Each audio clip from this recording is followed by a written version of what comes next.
jangan bodoh. Pastikan rumah tanggamu baik.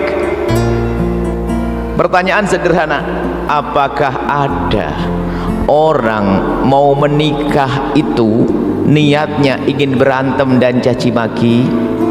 Ada atau tidak? Kalau ada, pasti dia orang gila, orang bodoh.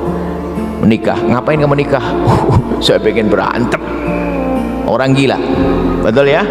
Yakin? Cuman ternyata sekarang ini banyak orang gila setelah menikah. Itu yang saya pusing. Setelah menikah, Masya Allah, tidak ada kesabaran di dalam dirinya. Belum lagi, mohon maaf, ini kadang-kadang kita perlu nyisipkan juga permasalahan-permasalahan psikologi. Ada gampang stres orang hari ini, tak tahu kenapa gampang stres, naik pitam, nah, mental, emosian sama suami. Ini juga permasalahan. Masalah psikologi itu penting juga, harus diperhatikan. Padahal ditanya hal sepele marah. Kenapa harus marah? Pergi ke psikolog. Ternyata kita akan bicara dengan orang sakit mental. Kalau ternyata ada di antara kita yang sakit mental, setelah itu menyesal dia, berarti dia sakit mental.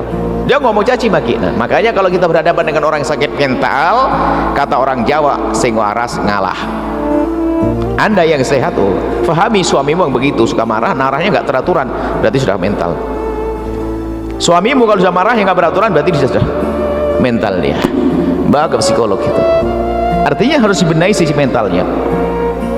Cuman yang merepotkan ternyata jawaban psikolognya apa? Iya ibu, suami anda memang sakit mental, tapi gara-gara engkau. Ini yang repot. Anda merepotkan kan? Sebab ada orang begitu, betul dia kena mental karena pasangannya memang tidak pernah bisa. Nah ini kan repot. Ayo sekarang berbenah. Rumah tangga harus indah, kita mulai. Siapapun anda, jangan menyerah. Neraka loh di belakang sana. Dan indah itu mudah. Kita harus bisa saling memaafkan. Belajar, jangan gengsi. Pastikan hari ini anda tawadhu. Anda berani mulai meminta maaf. Anda harus membuka diri anda. Permasalahan banyak luar rumah tangga, luar biasa, luar biasa.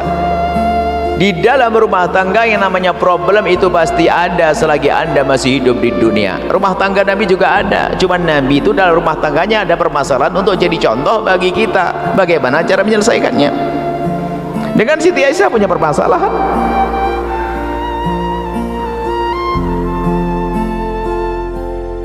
Sebuah kisah ya, misal saja. Suatu ketika ada sedikit perselisihan antara Sayyidina Nabi dan Sayyidat Aisyah. Sayyidina Nabi itu adalah orang yang sangat bijak dengan wahyu, tidak akan melakukan apapun kecuali dengan wahyu. Petunjuk wahyu mengatakan bahwa biar orang lain yang menyelesaikan. Biarpun beliau seorang nabi, tapi ngajari bagi kita. Yang menyelesaikan orang lain. Ditunjuklah Sayyidina Abu Bakar As-Siddiq. Sayyidina Abu Bakar As-Siddiq itu bingung untuk jadi penengah. Yang satu adalah nabinya, yang satu adalah putrinya. Bingung bisa adil atau tidak. Cuman karena ini perintah baginda Nabi, maka Sayyidina Abu Bakar pun mau menjadi penengah. Dimulailah diskusi damai itu.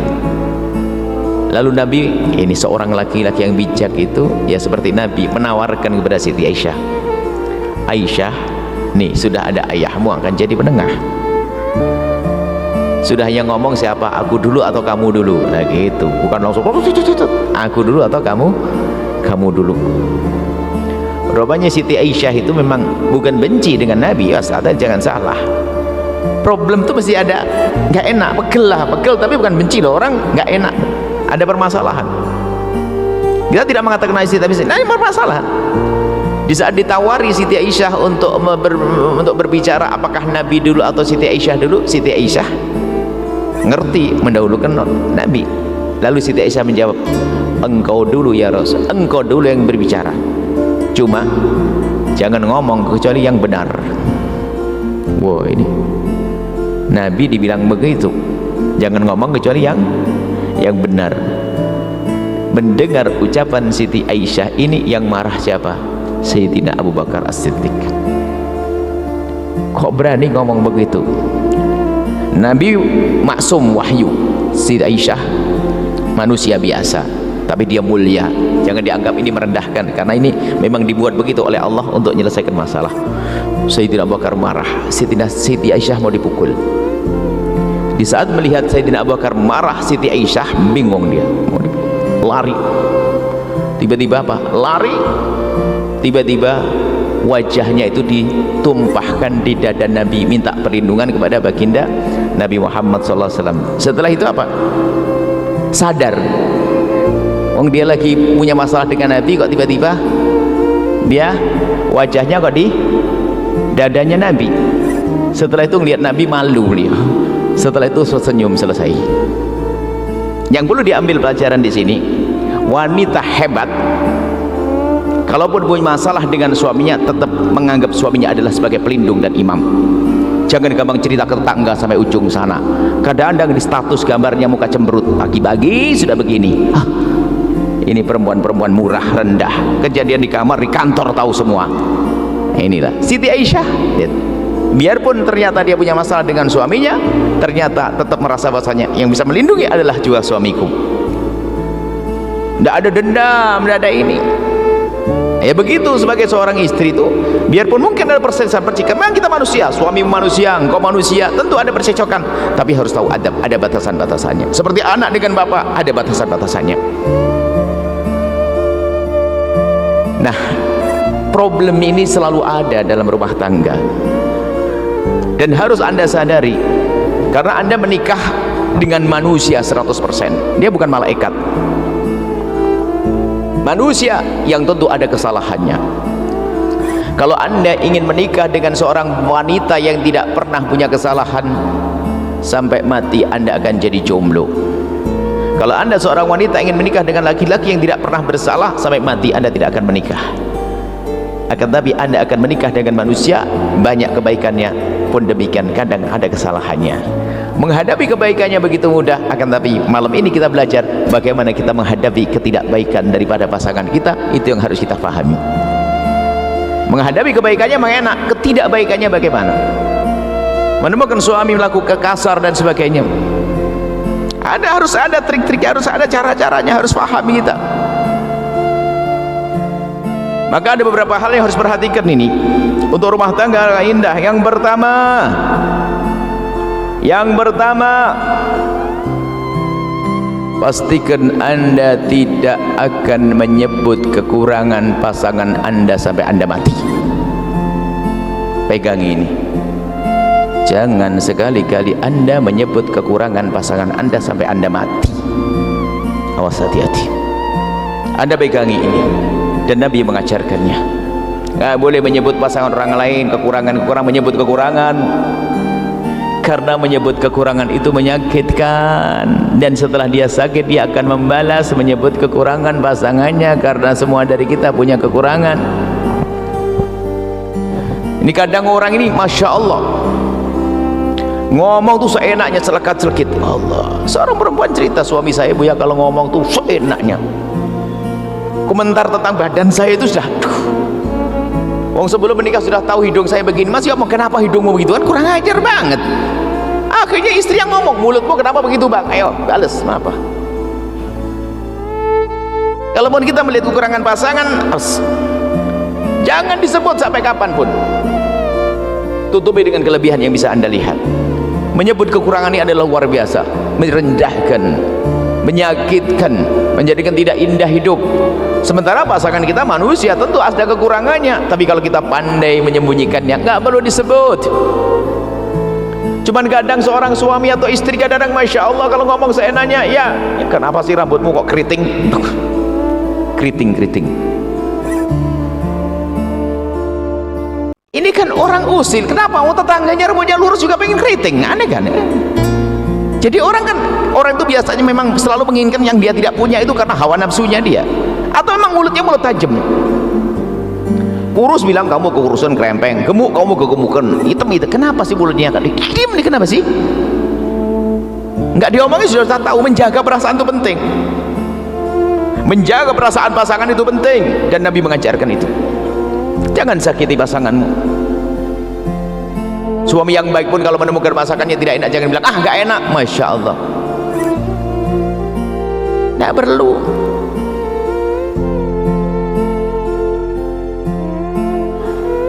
Dan jangan menjadikan gojlokan itu sebuah kebiasaan. Hati-hati ya, ilmu kebal penting juga. Barangkali kita digojlok, diejek, kita tetap kebal, tapi nggak boleh jadi kebiasaan di rumah kita. Kebiasaan digojlokan, olok-olokan dan sebagainya. Itu laki-laki yang mengatakan istrinya begini begitu, ternyata Masya Allah kalau dijejer itu masih plus, sangat baik istrinya tuh. Memang dasar laki-laki nggak benar dia, saya tahu itu. Kenapa kok seperti itu tuh? Jelek banget dia, hatinya yang jelek, bukan sekedar badan, mulutnya, mukanya yang jelek, tapi ternyata akhlaknya lebih jelek dari itu semuanya, mencaci, mengolok. Jadi pastikan ya, jangan menyebut kekurangan pasanganmu sampai kapanpun. Masya Allah, baik terang-terangan atau halus. Anda harus paham loh ya, kalau Anda beli bedak pemutih kulit itu langsung istri ngomong, ya memang saya hitam, bisa saja ngomong gitu loh, karena tersinggung perasaannya. Jadi memang harus halus urusan dengan orang lain itu. Artinya bagaimana kita menjaga, oh yang menjaga saja kadang kita kebablasan, bagaimana kalau hidup kita tidak pernah menjaga. Tolong jaga lisanmu, jaga mulutmu, jangan menyebut kekurangan pasanganmu. Dan kadang bukan kekurangan diri, kekurangan orang lain. Dah perlu, bapaknya nggak bener, nggak usah disebut-sebut. Apalagi kadang dihubung-hubungkan, iya memang kamu dari keluarga begitu-begitu. Masya Allah, sampai ada, iya Buya, sampai ngomong, saya tahu Buya, saya dari keluarga biasa, suami saya keluarga ustadz, ulama, tapi sebelum menikah dengan saya kan tahu seperti, tapi setelah menikah selalu disebut. Anak saya nakal, dibilang ya gennya kamu. Nah, kurang ajar gen kamu tuh. Ajib, anaknya nakal langsung disalahkan ibunya gara-gara bukan keturunan yang baik, padahal itu bandel gara-gara bapaknya kok. Sudahlah, ini harus waspada. Jangan gampang menyalahkan pasangan, menjelekkan pasangan. Ini penyakit hari ini, seolah-olah dia tidak menyadari dirinya. Kalau bahasa guyonannya tuh beginilah, kalau belum menikah, kalau pengen mencari pasangan tuh bener-bener kau lihat pasanganmu tuh bener nih, milih. Karena Nabi mengajarkan, insya Allah pertemuan yang akan datang tuh Qaul Mar'atul Arba'in, kalau menikah tuh lihat, milih. Kalau mau menikah itu milih. Jika engkau ingin menikah, lihatlah calonmu itu dengan mata melek, dilihat dulu benar tidak. Cuman kalau dia sudah menjadi pasanganmu, pandanglah pasanganmu dengan mata remeng-remeng gitu loh. Kebalikan sekarang. Dulu waktu menikah, pokoknya kalau tidak dia nggak mau dia, wah dunia seluas John Keller, hanya ada dia di dunia ini. Apa itu? Giliran menikah, wah kebuka semuanya. Balikannya, kita harus mudah tutup kekurangannya. Semakin kita tajam fokus kepada kekurangannya, lihat hilang, akan berkurang itu cinta. Dia masih punya kebaikan-kebaikan. Kita harus membiasakan dengan seperti itu dengan pasanganmu. Sudahlah, gini saja, pastikan kalau engkau sudah menyebut kejelekan pasanganmu, engkau yang jelek. Sudah, rumus. Nggak usah pakai pengadilan nanti. Keturunannya tidak baik, keturunan mana ada? Nabi tidak menyebut-nyebut keturunan kok. Bapaknya ini ada, kullu mauludin yuladu ala fitrati. Bapaknya penjahat, anaknya bisa jadi kekasih Allah kok. Siapa yang tidak tahu Abu Jahal tuh? Orang paling jahat seluruh dunia, paling rendah dunia akhirat. Abu Jahal punya anak namanya Ikrimah, sahabat yang mulia. Ayo, jangan dibawa-bawa ayahnya itu. Kalau anda sudah mengambil dia, didik dia dengan benar, selesai. Kadang turun keturunannya dibawa kemana-mana, dibawa. Masya Allah nih, pastikan rumah tangga yang begitu akan indah. Hidupnya ngenes, kalaupun bertahan istrinya atau suaminya bertahan, ya karena sudah terlanjur punya anak 3, mau gimana lagi. Kalau masalah mulutnya, Masya Allah, lillah, tapi ternyata hidupnya tidak indah, kemudian dia zalim terus dalam rumah tangganya. Dari biasa menyebut kejelekan pasangan itu akan buat reaksi. Setelah ada reaksi sering berantem, sering caci maki. Disitulah hilang cinta, setan akan bermain setelah itu. Sehingga matanya menjadi mata senang melihat yang haram daripada melihat yang halal. Bencana setelah itu. Ayo, ini yang pertama. Pastikan Anda tidak akan melihat, menyebut kekurangan pasangan Anda. Sebuah kisah ini. Sebuah kisah itu hanya sekedar, artinya sebagai gambaran tentang nilai ya. Jadi gini ceritanya, komitmen suami istri itu ingin berbenah. Lalu bagaimana? Bersepakat suami istri, suaminya ngomong ke istrinya, istrinya ngomong suaminya, yuk sekarang agar kita bisa menghindar dari hal-hal yang tidak baik, 2 kertas, selembar untuk suami, selembar untuk istri. Semua pergi ke kamar satunya, kamar Siti. Untuk apa? Sekarang yang istriku tercinta, tolong tulis kekuranganku. Nanti kita tuker. Saya akan juga nulis kekuranganmu. Nanti kita tuker biar kita saling berbenah. Saling berbenah. Sang istri masuk kamar, suami masuk kamar. Sang istri nulis dengan sang suami keluar. Akhirnya keluar, dilipat sama sang suami, sang istri dilipat juga, tukeran. Sang suami membaca, Masya Allah, abang terlambat datang malam, kurang terlambat ini, suami terlambat, suka marah, abang suka gini, semuanya banyak suami. Kata suaminya, terima kasih, saya berjanji insya Allah setelah ini aku akan berubah. Istrinya buka kertasnya setelah itu, nggak ada tulisannya. Loh, abang, kok nggak ada tulisannya? Sambil tersenyum, aku hanya bisa melihat bahwasanya kau adalah istriku yang baik, istriku yang cantik, istriku yang solehah. Aku tidak bisa menemukan kekuranganmu. Ayo, habislah. Siapa yang menang coba? Yang menang suaminya. Jadi memang ini sebuah contoh saja. Karena menyebut kekurangan tuh nggak enak. Suami insaf di sini. Wah, istrinya terlanjur semangat. Oh, semuanya tuh saat terlambat ngasih duit itu udah tulis. Ini sekedar gambaran saja. Ternyata yang bisa menutup menurut Anda adalah bagus. Ya kan? Berarti perempuan ini apa? Laki-laki ini adalah baik karena apa? Dia tidak ingin menyebut kekurangan pasangannya. Itu maksudnya. Apalagi mohon maaf kalau sudah semakin hebat, semakin kayak ustadz. Sehingga ada pertanyaan, Buya, kapan, apa syaratnya perempuan bisa menjadi wanita karir? Syaratnya mah gampang. Dapat izin suami, izin yang sesungguhnya ya, bukan izin ngancem. Izin sesungguhnya itu, abang gimana kalau saya kerja menurut abang? Bahasa begitu, bahasanya lembut begitu. Ada minta izin tapi serem, abang ini nggak bisa nyukupi semuanya, bang gini nggak bisa jauh setiap hari kurang terus bang. Saya mau kerja bang ya. Ya bahasa iya, ngomongnya nggak enak dulu. Jadi izinnya yang benar, bukan izin ngancam. Izin yang indah, abang gimana kalau saya harus mencari? Pertama adalah izin suami. Yang kedua adalah tidak mengganggu kewajiban pribadinya kepada anak dan sebagainya. Yang ketiga, tempatnya terhormat. Yang keempat, pekerjaannya memang halal. Yang kelima, sederhana, tidak boleh menjadikan dia semakin sombong. Sengaja saya sebutkan yang terakhir ini karena ini yang paling penting. Sebab wanita biasanya kalau sudah mulai ekonomi lebih dari suami, sudah mulai bertolak pinggang. Ya sudah, tinggalin saya, cerai. Makanya gampang cerai. Kalau perempuan mudah sukses itu gampang cerai. Hati-hati, Anda insya Allah indah semua rumah tangga Anda. Saya tidak cerita kepada Anda. Lihat wanita yang paling banyak duitnya, gampang minta cerai. Kalau sudah cerai susah menikah. Karena apa? Otaknya dikuasai dengan ambisi tadi. Lihat, karena sudah merasa dia lebih, sehingga mentang-mentang kalau di saat dia menjadi makmum, ada permasalahan dengan suami, dia diem, masa enak, beres. Karena punya duit, iya nggak apa-apa, tinggalin nggak apa-apa, saya bisa kok. Waduh, ditinggal betul, janda dia. Dan yang banyak semacam, maka saya ingatkan wanita karir, bukan tidak boleh, akan tapi tolong kalau semakin sukses, semakin tawadhu pada suami. Di sisi lain kalau suami ternyata lemah, tahu diri. Kadang suami itu adalah tahu cari rezeki susah, cari rezeki susah, sehingga yang mengcover adalah istrinya. Nggak ada kata maaf, nggak ada kata terima kasih, cuman kadang-kadang Masya Allah bisanya hanya ngabisin duit, ngambur-amburin. Ini ada model-model laki-laki begitu tuh, nggak tahu itu laki-laki atau sapi begitu tuh. Ada, saya enggak minta maaf, penting tuh kalau memang dia suka gagal.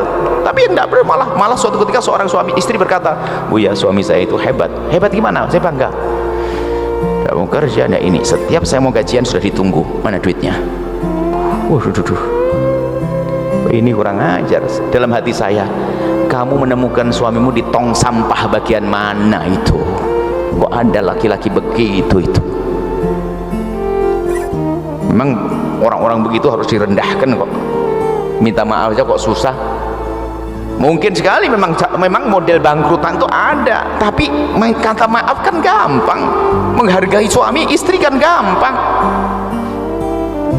Kadang-kadang waduh nggak karu-karuan tuh, suaminya istrinya sampai ngerawat anak semuanya, mengcover ekonomi semuanya. Suaminya untuk menutupi semuanya apa? Jadi pengawal ustadz. Wah, kacau lagi nih. Atau pengiring ustadz, ngaji sama ustadz. Hati-hati, cari nafkah. Ngaji tapi nggak cari nafkah ini. Tapi istri yang hebat adalah, ini semua jadi problem kalau melihat suaminya ternyata kok ekonominya kurang. Jangan jadi sombong. Pernah loh ya, ada hal-hal ini kita menjadi memicu permasalahan loh ya. Ada pada zaman Nabi, seorang perempuan ngadu ke Rasulullah, "Ya Rasulullah, suami saya itu modelnya bangkrutan, nggak bisa kerja."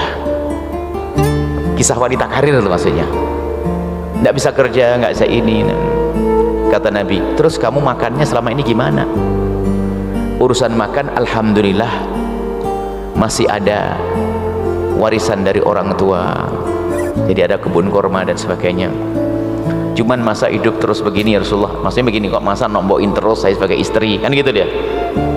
Kata Nabi, keadilan Islam berkata, kalau memang suamimu memang sudah tidak bisa memberi nafkah, apapun alasannya, selagi tidak bisa memberi nafkah, maka di dalam Islam kurang lebihnya makna begitu, kamu boleh minta cerai. Jadi kalau suami tidak bisa memberi nafkah, kamu boleh minta cerai. Cuman perempuan ini kan bukan perempuan matre. Dia mikir, oh kok pilihannya nggak enak banget, masukku minta dinasehati atau bagaimana, kok pilihannya cerai. Ya Rasulullah, apakah ada pilihan lain? Ada. Kau sabar, kau teruskan apa yang kamu lakukan, kau cukupi keluargamu, maka di saat itu engkau mendapatkan pahala berlipat-lipat.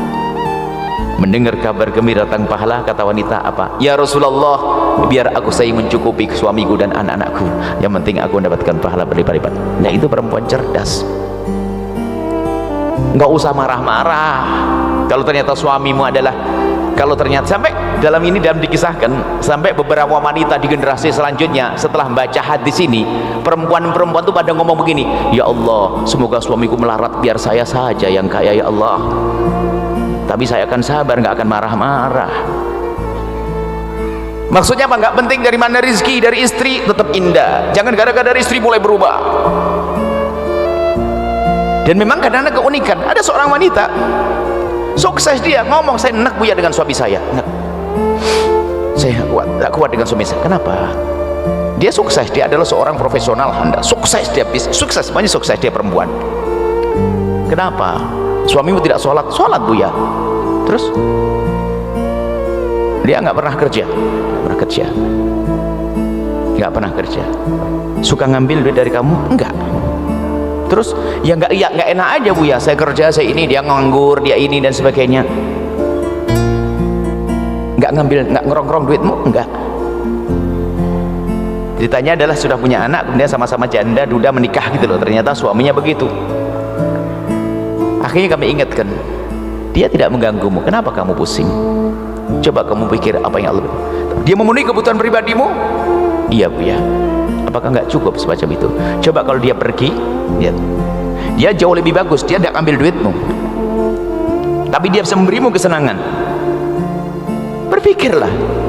Tapi iya, coba kamu berpikir, kalau dia pergi belum tentu kamu dapat lagi begitu. Bisa saja sudah nggak kerja ngambil duit, bisa saja kan. Dia sholatnya bagus, memang dia nggak bisa kerja,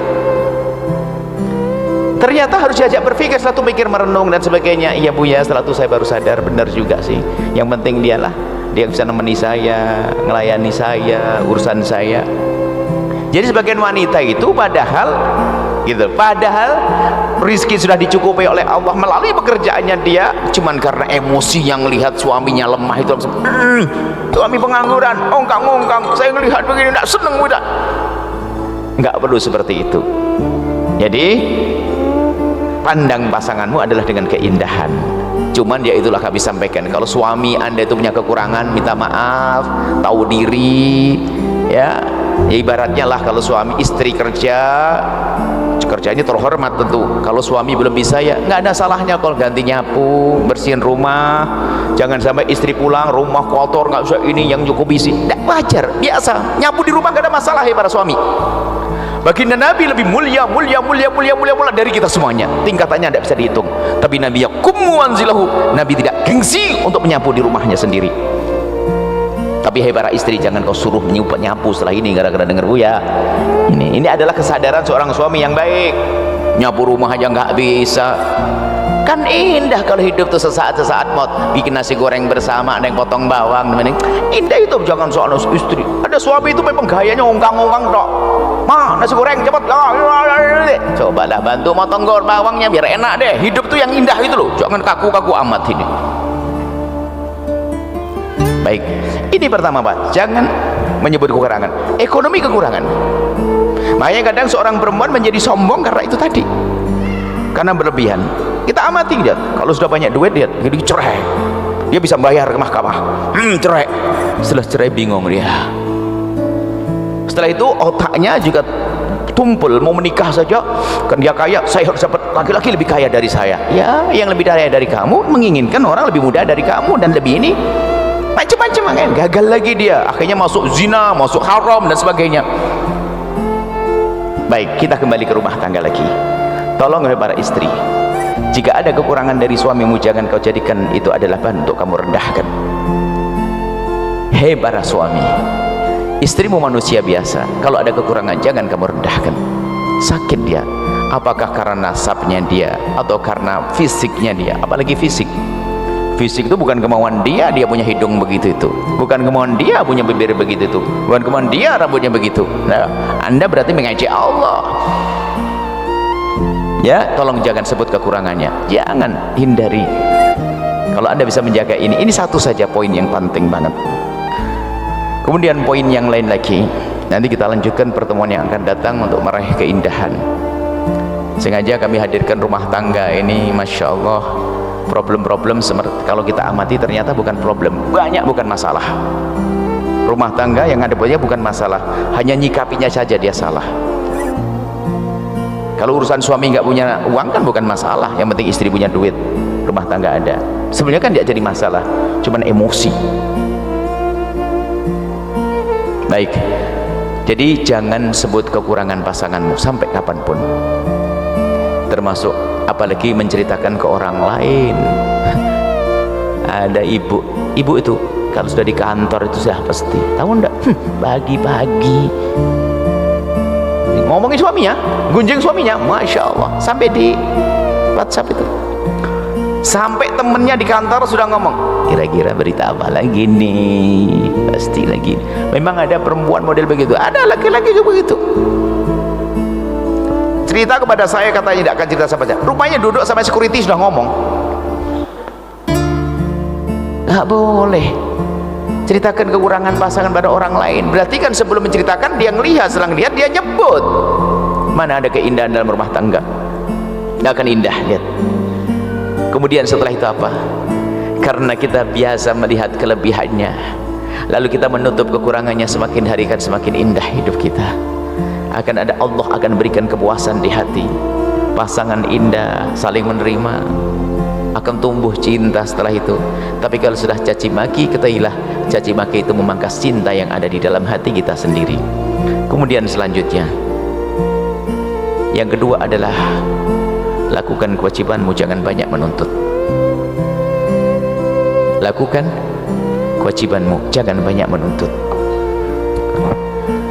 Kebiasaan menuntut